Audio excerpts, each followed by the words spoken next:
Guys, मेरे channel को like share subscribe कीजिए और बेल आइकन को दबाइए। तो आज का ब्लॉग स्टार्ट करते हैं। Welcome back to my channel.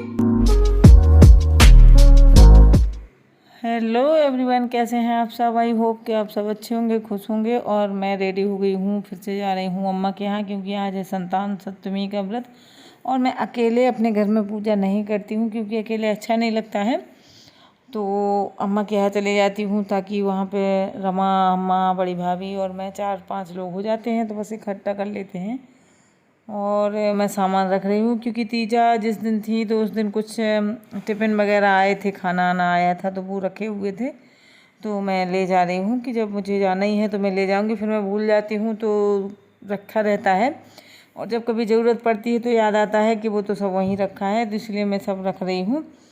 और पुआ वगैरह जो है वो बना लिए हैं और बस लेके जाना है मुझे।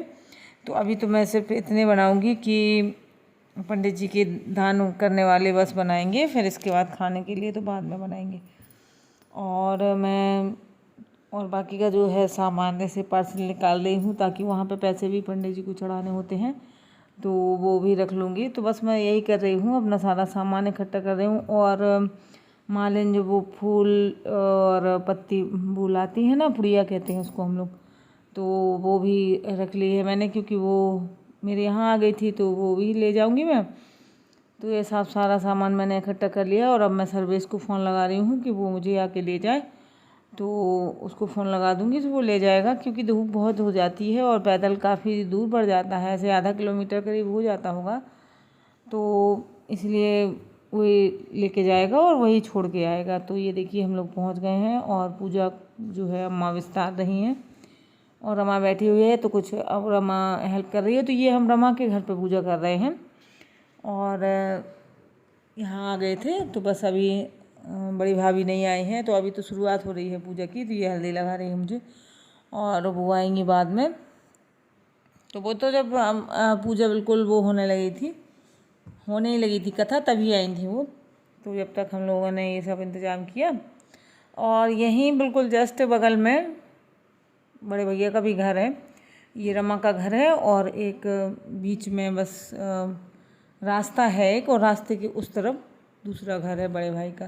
तो ये बीच में एक रास्ता है, बस इतना है। और दोनों घर आमने सामने ही है, बीच में रास्ता है, बस इस तरीके से। अब हम लोग कर रहे हैं आरती, तो ये ऐसे हम लोग पूजा कर लेंगे। और ये संतान सप्तमी का व्रत है, तो संतान के लिए रखा जाता है। तो 7 पुए खाए जाते हैं, जिसको जितने मतलब बच्चे होते हैं उतने 7 पुआ खाए जाते हैं। जिसके 2 बच्चे हैं तो 14 खाएंगे। वैसे पहले ज़माने में तो बेटों के लिए ही रखा जाता था, बेटियों के लिए नहीं रखा जाता था। लेकिन मैं तो शुरुआत से ही रह रही हूँ, जब से मेरी ये गुनगुन हुई थी, तभी से मैं संतान सप्तमी का व्रत कर रही हूँ। क्योंकि संतान तो संतान होती है, चाहे बेटी हो चाहे बेटा हो, संतान ही है वो, या वो बेटी संतान नहीं होती है।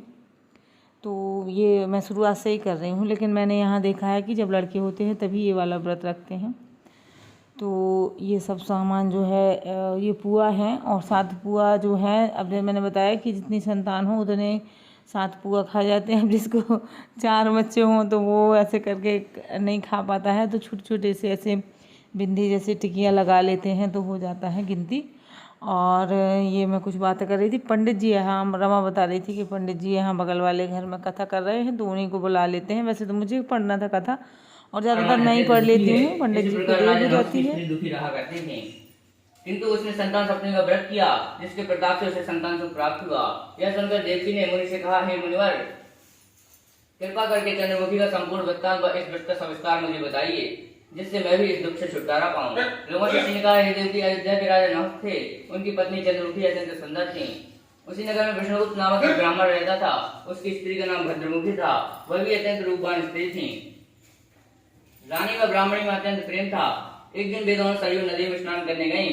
वहां उसने देखा कि अन्य बहुत सी स्त्रियां सरयू नदी में स्नान करके निर्मल वस्त्र पहनकर एक मंडप में श्री गणेश पार्वती की मूर्ति स्थापित कर उनकी पूजा कर रही थी। रानी व ब्राह्मणी ने ये देखकर उन स्त्रियों से पूछा, बहनों, यह तुम किस देवता।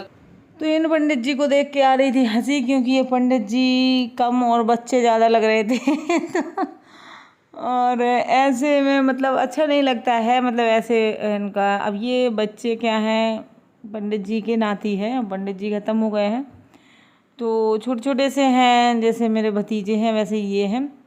तो अब ये ना तो ये इनके पैर छूते हैं। हम वैसे तो मैं मायके में रहती हूँ तो वो पंडित जी भी नहीं पैर छुआते थे, क्योंकि वो बिटिया मानते थे। और अब ये रमा लोग हैं, ये तो छू लेती थी, लेकिन अब इस लड़के के वो भी नहीं छू सकती हैं, क्योंकि ये चाची की बोलते हैं। तो ये होता है। और अब आ गई हैं बड़ी भाभी, तो अब हम लोग ये चूड़ियाँ जो होती हैं हमारे यहाँ, चांदी की चूड़ियाँ, जितनी जिसके बच्चे होते हैं उतने, मतलब लड़के जितने होते हैं उतनी चूड़ियाँ होती हैं चांदी की। तो वही मैं अम्मा ने इनको क्या करते हैं, दूध में डाल के और फिर आग में तपा के और ये पहनी जाती हैं। तो मैंने पहन ली है अपनी। और ये देखिए, और मेरी चूड़ियाँ क्या है कि छोटी हैं, और ऐसे पहन के रखते नहीं हैं, ये 2-4 दिन पहनेंगे फिर इसके बाद रख देंगे। और मैंने क्या है कि बनवाए हुए थे ये चूड़ियाँ ही अभी पहन रही हूँ। और मैंने छल्ला बनवा लिए थे, तो मैंने गोल्ड के बनवाए थे, तो मेरे पास 4 हैं। तो फिर जब से बनवाने का मौका ही नहीं मिला, पहले शुरुआत में बनवा लिए, 2 गुनगुन के हैं, 2 इसके हैं संयोग के। फिर जब से सोना महंगा हुआ तो बनवाया ही नहीं है, क्योंकि 6,000 का करीब पड़ रहा है। और अगर हम 2 ग्राम का भी बनवाते हैं तो 12-13 हज़ार का पड़ रहा है वो। तो फिर और 2 ग्राम का छल्ला बहुत पतला होता है। तो फिर अब मैंने कुछ दिनों से बनवाया ही नहीं है, कुछ सालों से। तो 4 छल्ले हैं मेरे पास, तो 8-10 ग्राम, चारों को मिला के 10 ग्राम करीब है। तो पहले मैंने ये सोचा था कि मैं बस हमेशा छल्ला ही बनवाया करूँगी, इससे मैं क्या होता कि सोना इकट्ठा हो जाएगा, गोल्ड। लेकिन फिर वो इतना महंगा हो गया कि फिर मैंने बनवाना बंद कर दिया। तो बस इतने ही बचे हैं मेरे पास। और ये देखिए, अब हम लोग ये जो कोरा होता है, जब हर पूजा के बाद सबकी गोद में रख दिया जाता है, अम्मा रख रही हैं।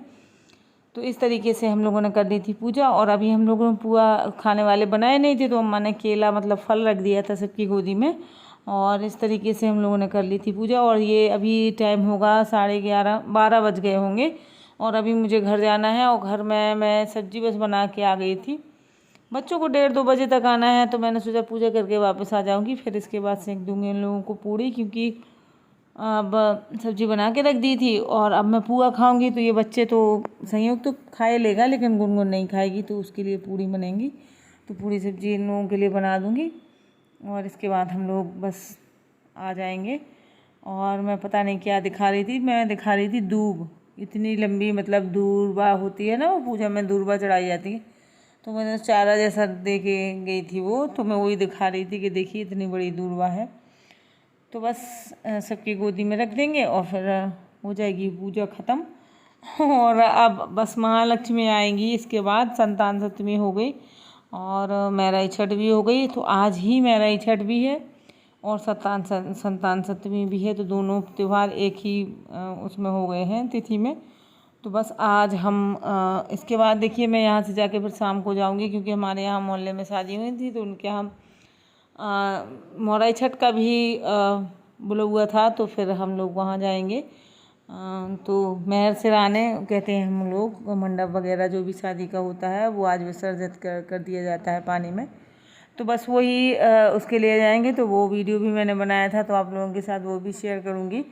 और ये देखिए पूजा हो गई है, सब लोगों ने पैर छू लिए और इसके बाद आ गए थे हम अम्मा के यहाँ। तो अम्मा के यहाँ जब तक स्वीटी ने सब्जी छोंक दी थी, तो अम्मा देख रही थी उसके आलू नहीं पक रहे थे क्योंकि इसने साथ में टमाटर डाल दिए थे। और ये यहाँ पे देखिए मैं अंदर से ही बना रही थी, तो ये मेन गेट है और यहाँ पे पापा बैठे होंगे बाहर। तो आज के लिए बस इतना ही है, मिलेंगे अगले